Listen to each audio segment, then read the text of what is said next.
Déménagez en toute sérénité avec AGS, spécialiste du déménagement en Outre-mer. Numéro 1 dans les DOM-TOM, AGS offre des services de qualité. AGS expédie tous vos colis, conteneurs personnalisés ou partagés à des prix compétitifs et prend en charge le transport de votre véhicule depuis sa propre plateforme jusqu'à sa destination. AGS s'occupe de toute la documentation douanière. AGS, le meilleur conseil et le meilleur prix. Demandez votre devis gratuit sur notre site ags-déménagement.com. ags-déménagement.com.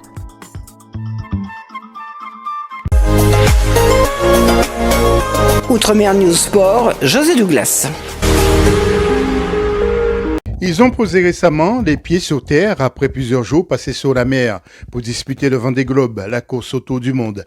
Ils pensent déjà à deux grandes épreuves qui conduiront les skippers à la Martinique et en Guadeloupe. Il s'agit de la Transat Jacques Vabre qui a changé de nom et qui s'appelle désormais la Transat Café l'Or et de la Route du Rhum.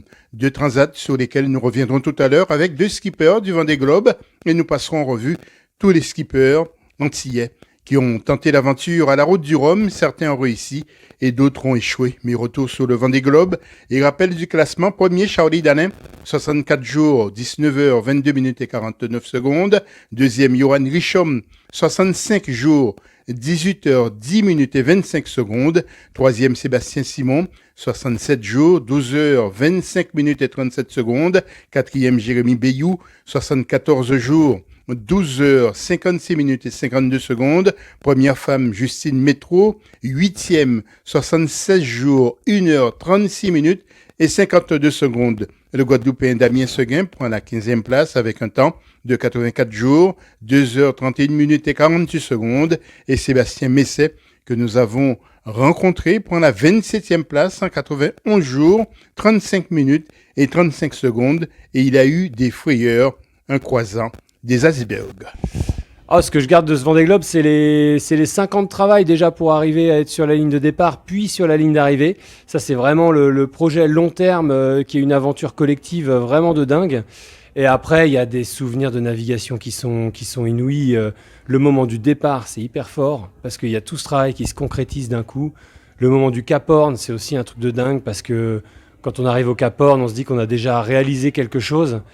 Et le moment de l'arrivée, c'est inouï parce que, en fait, on se prépare pas à arriver. On se prépare à partir, on se prépare à faire la course, à affronter, nos concurrents, les éléments, les avaries potentielles. Par contre, on se prépare pas à arriver. Et l'arrivée, c'est vraiment un moment où, de lâcher prise avec des émotions incroyables, retrouver ses proches, ses partenaires, cette entrée dans le chenal qui est quand même inouïe, quoi. Et donc voilà, c'est un peu tout ça que je garde. Sébastien, l'histoire des icebergs, c'est quoi ? L'histoire des icebergs, c'est une énorme frayeur. C'est une énorme frayeur parce que, on avait une présomption de présence d'icebergs et la dérive des icebergs n'a pas du tout été celle qui était prévue. Et en fait, au moment où je passe à la position théorique des icebergs, je ne vois rien. J'en vois pas d'iceberg. Et par contre, je tombe dessus complètement par hasard, 1h30, 2h plus tard. Et là, à ce moment-là, j'étais en phase de relâchement, de récup. Et donc là, j'ai une surprise vraiment inouïe. C'est-à-dire que je suis dans la bannette, je dors. Le radar se met en alarme, je sors et j'avais jamais vu d'iceberg. Et j'ai tout de suite su que c'en était un parce que c'est très particulier. C'est blanc étincelant comme de la neige. Et c'est très très haut sur l'eau parce qu'à ce moment-là, il y avait 3,50 m de houle. Donc c'est quand même une mer assez formée. Et je vois cette masse constamment au-dessus du niveau des vagues. Et je suis à 3000 et demi, donc je me dis, c'est un gros morceau quand même. Donc c'est une grosse frayeur parce que le bateau, il va à 20 nœuds. Il faut manœuvrer. Alors manœuvrer, on le fait beaucoup, mais là, il faut manœuvrer dans un temps restreint, sinon on fonce dans l'iceberg. Et ensuite, en fait, la grosse inconnue, c'est ce qu'on appelle les growlers. C'est les petits morceaux d'iceberg qui peuvent dériver autour. Est-ce qu'il y en a ou est-ce qu'il n'y en a pas ? Ça, il n'y a personne qui est capable de nous le dire. Donc c'est un peu le hasard. Rien à voir avec le Titanic, bien sûr. Eh ben non, ça s'est pas fini comme ça, mais blague à part, moi quand je savais que je rentrais dans cette zone de navigation, j'avais fermé tous les compartiments étanches du bateau, justement pour éviter que s'il y a un choc, qu'il y ait une voie d'eau et que l'eau envahisse le bateau. Donc on est dans de l'eau quand même à 4 degrés. Voilà, une avarie, une voie d'eau dans de l'eau à 4 degrés à cet endroit-là du globe. J'ai passé le point Nemo 24 heures ou 36 heures avant, donc le point Nemo c'est là où on est le plus loin de toutes les terres. Donc une avarie à ce moment-là, une voie d'eau, ça peut être très compliqué. Et la route du Rhum maintenant, c'est dans un coin de sa tête. Ah, j'ai pris le départ de la route du Rhum à 2 reprises. J'ai un souvenir inouï de ma dernière arrivée en Guadeloupe parce que c'était ma première grande course avec mon IMOCA, ce bateau avec lequel j'ai fait le Vendée Globe. Je l'avais acheté quelques mois auparavant. J'avais très peu de partenaires qui me suivaient. J'avais une équipe avec des amis, des bénévoles et puis quelques prestataires de confiance. Et en fait, je finis 11e de cette transat, premier bateau à dérive. Et franchement, j'ai un souvenir de l'arrivée et j'arrive même à dépasser le bateau de la Britannique Piper entre le canal des Saintes et la ligne d'arrivée. Franchement, c'était un moment fabuleux et j'adore la Guadeloupe et la Martinique. On y va régulièrement aussi et c'est vraiment des endroits que j'apprécie beaucoup. Dernière question. Franchement, on n'a pas peur en mer ou on a peur quand même par moment? Avant le Vendée Globe, je disais que j'avais pas peur, je disais que j'avais de l'appréhension. Ce Vendée Globe, il m'a rendu un peu plus superstitieux.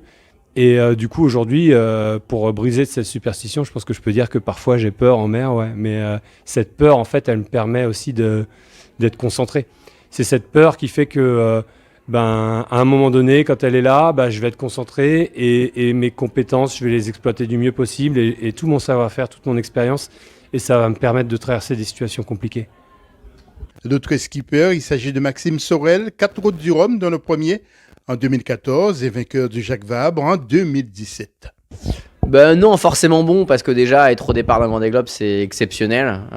C'est 4 années de travail. Nous, on a construit un bateau qu'on a mis à l'eau en 2022. On a fait 2 saisons et demie avant le Vendée Globe.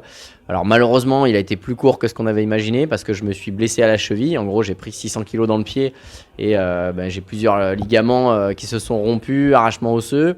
Et au bout du 6e jour, à Madère, j'ai dû malheureusement abandonner. Mais voilà, ça reste une expérience à vivre et qui est juste hors du commun. Quel courage pour des jeunes skippers comme vous de prendre le départ d'une telle course. Comment ça vient? C'est une préparation en permanence, avant, après, pendant? Oui, c'est sûr que c'est une préparation de tous les instants. Alors moi, je suis un peu un profil atypique. Je suis ingénieur en génie civil à la base. Donc, je construisais des ports, des ponts. J'ai travaillé 6 ans là-dedans. Et j'ai décidé de faire une première course parce que je viens de Saint-Malo. Et j'ai décidé de faire la route du Rhum qui partait de chez moi pour arriver en Guadeloupe.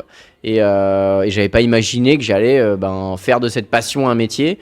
Et des partenaires m'ont dit qu'est-ce qu'on fait maintenant après cette première route du Rhum en 2014. Et on a continué. Alors on était en classe 40 avant, la plus petite catégorie de bateau. Et après on avait fait toutes les courses qui existaient en classe 40. Et on s'est dit tiens, il y a une course qu'on n'a pas fait, c'est le Vendée Globe. Et on a lancé un projet en 2020. Il sera au départ de la route du Rhum 2026. Il est quasiment prêt. C'était incroyable pour moi la route du Rhum en 2014. Alors je finis premier des classes 40 vintage. Et tu fais combien de routes du Rhum? Là je vais faire ma 4e en 2026, donc j'en ai fait 3.